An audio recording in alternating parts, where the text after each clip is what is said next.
പൊതുമരാമത്ത് മന്ത്രി PA മുഹമ്മദ് റിയാസിന്റെ അമിതാധികാര ഇടപെടലുകൾ ഗൗരവത്തോടെ കണ്ട് CPM. വിവിധ വകുപ്പുകളുടെ ഏകോപനത്തോടെ വിവിധയിടങ്ങളിൽ നടപ്പാക്കുന്ന പൊതുമരാമത്ത് ടൂറിസം പദ്ധതികളുടെ ക്രെഡിറ്റ് റിയാസ് അടിച്ചെടുക്കുന്നെന്ന പരാതി നേതൃത്വത്തിന് മുന്നിൽ നേരത്തെയും എത്തിയിട്ടുണ്ട് എന്നാണ് സൂചന. മന്ത്രിസഭയിലെ ചില മന്ത്രിമാർ പൊതുമരാമത്ത് വകുപ്പിന്റെ നടപടിക്കെതിരെ പ്രതികരിക്കാൻ ആലോചിച്ചുവെങ്കിലും തെരഞ്ഞെടുപ്പ് വർഷമായതുകൊണ്ട് മൗനം പാലിക്കുന്നുവെന്നാണ് വിവരം.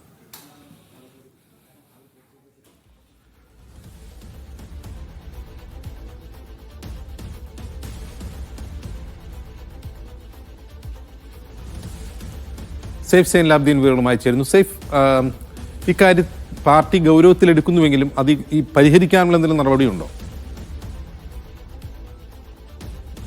പാർട്ടി ഇതിനെ ഗൗരവ സ്വഭാവത്തിൽ തന്നെയാണ് കാണുന്നത്. ഇത് ആദ്യമായിട്ടല്ല ഇങ്ങനൊരു സംഭവം ഉണ്ടാകുന്നത്. വിവിധ ഘട്ടങ്ങളിൽ ഈ പരാതി നേരത്തെ പാർട്ടിക്ക് മുന്നിൽ ശ്രദ്ധയിലുണ്ട്.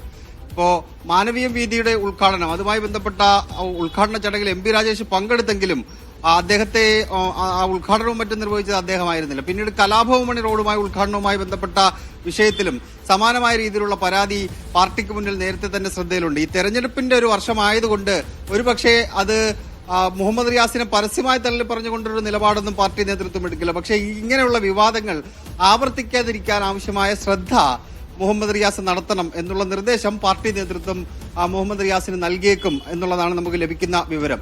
അതേസമയം തന്നെ മുഖ്യമന്ത്രിക്ക് മുന്നിൽ MP രാജേഷ് നൽകിയ പരാതിയെ മുഖ്യമന്ത്രിയും ഗൗരവത്തോടു കൂടി തന്നെയാണ് കാണുന്നതെന്നാണ് നമുക്ക് ലഭിക്കുന്ന വിവരം. സംസ്ഥാന സെക്രട്ടേറിയറ്റിൽ MP രാജേഷിനെ ഉൾപ്പെടുത്തും എന്ന സൂചനകൾ ഉണ്ടായിരുന്നെങ്കിൽ അദ്ദേഹത്തെ ഉൾപ്പെടുത്തിയിരുന്നില്ല. അതിൽ ചില അമർഷങ്ങൾ MP രാജേഷിനുണ്ട്. അതിനിടയിൽ ഇങ്ങനെയുള്ള അവഗണന കൂടി വരുമ്പോൾ അത് മന്ത്രിസഭയുടെ കൂട്ടുത്തരവാദിത്തത്തെ കൂടി ബാധിക്കുന്ന കാര്യമായിട്ട് മുഖ്യമന്ത്രിക്കും ബോധ്യപ്പെടുന്നുണ്ട്. അതുകൊണ്ട് MP രാജേഷുമായി ബന്ധപ്പെട്ട വിവാദത്തെ മുഖ്യമന്ത്രി അങ്ങനെ ഒരു ചെവിയിൽ കൂടെ കേട്ട് മറ്റു ചെവിയിൽ കൂടി കളയുകയല്ല എന്നാണ് നമുക്ക് ചില നേതാക്കന്മാരോട് സംസാരിക്കുമ്പോൾ അറിയാൻ കഴിയുന്നത്. മന്ത്രിസഭയിലെ ചില അംഗങ്ങൾക്ക് വിവിധ വിഷയങ്ങളിൽ മുഹമ്മദ് റിയാസ് അനാവശ്യമായി ഇടപെടുന്നു എന്നുള്ള പരാതി മന്ത്രിസഭയിലെ ചില അംഗങ്ങൾക്ക് ഉണ്ട്.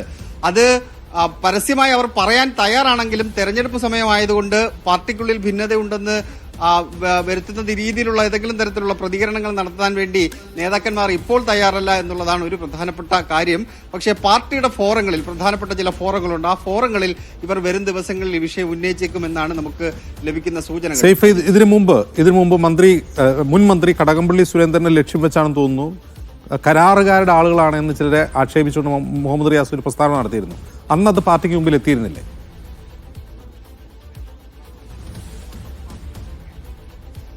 അന്ന് ആ വിഷയം പാർട്ടി ഗൗരവ സ്വഭാവത്തിൽ കണ്ടില്ല എന്നുള്ള പരാതി കടകംപള്ളി സുരേന്ദ്രനുണ്ട്. അദ്ദേഹം മന്ത്രിയെ ലക്ഷ്യം വെച്ചുകൊണ്ട് അല്ല സംസാരിച്ചത്, അത് കരാറുകാരെ ലക്ഷ്യം വെച്ചുകൊണ്ട് ആണ് സംസാരിച്ചതെങ്കിലും മുഹമ്മദ് റിയാസിന് അത് ഫീൽ ചെയ്തത് തന്നെ ലക്ഷ്യം വെച്ചുകൊണ്ടാണ് എന്നുള്ളതാണ്. അതിന് നിയമസഭയിൽ തന്നെയാണ് അദ്ദേഹം മറുപടി പറഞ്ഞു പോയത്. അത്തരം വിഷയങ്ങൾ പാർട്ടിയുടെ ഫോറങ്ങളിൽ പറഞ്ഞ് പരിഹരിക്കണം എന്നുള്ള നിലപാടാണ് പാർട്ടി നേതൃത്വം അന്ന് എടുത്തിരുന്നത്. പാർട്ടി അന്നതിനെ അതീവ ഗൗരവ സ്വഭാവത്തിൽ കണ്ടില്ല. ഇപ്പോഴുള്ള വിഷയങ്ങളെ പോലെ അതീവ ഗൗരവ സ്വഭാവത്തിൽ കണ്ടില്ല. ഇതിപ്പോ ഒരാളുടെ വിഷയം മാത്രമല്ല. ഇപ്പോ കടകംപള്ളി സുരേന്ദ്രനുമായി ബന്ധപ്പെട്ട പരാതി മാത്രമല്ല, MP രാജേഷുമായി ബന്ധപ്പെട്ട വിഷയത്തിലും പരാതിയുണ്ട്. അതുപോലെ തന്നെ മറ്റ് ചില വകുപ്പുകളുമായി ബന്ധപ്പെട്ട ടൂറിസം വകുപ്പായാലും പൊതുമരാമത്ത് വകുപ്പായാലും വിവിധ വകുപ്പുകളുടെ ക്രോഡീകരണത്തിലൂടി നടപ്പാക്കുന്ന ചില പദ്ധതികളുണ്ട്. അത് ഒറ്റയ്ക്ക് പൊതുമരാമത്ത് മന്ത്രി മുഹമ്മദ് റിയാസ് നടത്തുന്ന പദ്ധതികളല്ല. വിവിധ മണ്ഡലങ്ങളിൽ വിവിധ MLA-മാരുടെ ഫണ്ടുകൾ ഉപയോഗിച്ച് കൂടി നടത്തുന്ന പദ്ധതികളുണ്ട്. ഇതിന്റെ എല്ലാം ക്രെഡിറ്റ് ഒരാൾ മാത്രം കൊണ്ടുപോകുന്നതിൽ പല തരത്തിലുള്ള ആൾക്കാർക്ക് അതിനകത്ത് അസ്വാരസ്യങ്ങൾ ഉണ്ട്. പക്ഷെ അവരാരും അത് തുറന്നു പറയുന്നില്ല എന്നുള്ളതാണ്. പക്ഷെ പാർട്ടിയുടെ ഫോറങ്ങളിലേക്ക് കാര്യങ്ങൾ ഇപ്പോൾ എത്തിച്ചേരുന്നുണ്ട്. അതുകൊണ്ട് തന്നെയാണ് പാർട്ടി അതിനെ ഗൗരവത്തിലെടുക്കുന്നത്.